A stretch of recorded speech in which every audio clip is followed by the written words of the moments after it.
The biggest one I know of is from Brazil that used a 100 million Brazilian cohort, which is an absolutely massive data set. Tens of millions of people received cash from the Bolsa Familia program between 2004 and 2015, and it turns out that suicide risk was reduced by 61%.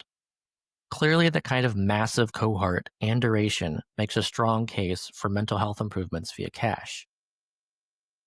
A systematic review was published in 2021, the first of its kind, that looked at observational studies of Social Security policy changes in high income countries and summarized the mental health effects of those policies. 38 studies were included in the review. 21 looked at increases in Social Security, and 17 looked at decreases in Social Security. They found that overall, quote, policies that improve Social Security benefit eligibility, generosity are associated with improvements in mental health, and that Social Security policies that reduce eligibility, generosity were related to worse mental health. More income security is good, less income security is bad. Those are real world policy results from high income countries based on far more than 3 studies over a period of time far greater than 3 years, based on getting cash to far more than 1,000 people. That's what actually happened when people had increases or decreases in their economic security due to government policy reforms outside of a pandemic.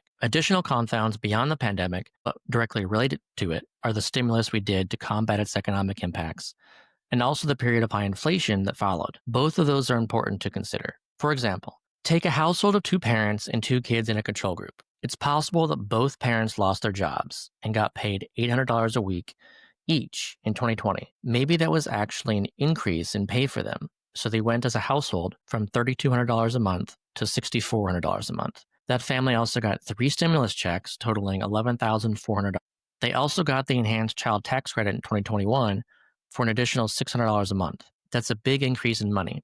If they were part of a pilot looking for impacts of $333, $500, or even $1,000 a month, maybe those amounts were overwhelmed by the rest of the stimulus. Then inflation happened. From March to September of 2022, a family of 4 was spending about $1,000 more per month in higher prices. Again, it's possible that an extra $333 to $1,000 a month could be overwhelmed by that, with a $500 per month experiment actually looking at the difference between a treatment group with $500 per month consumption power drop and a control group with a $950 per month consumption power drop. Maybe in such an experiment, both groups are going to see hits to their mental health, and they won't be significantly different.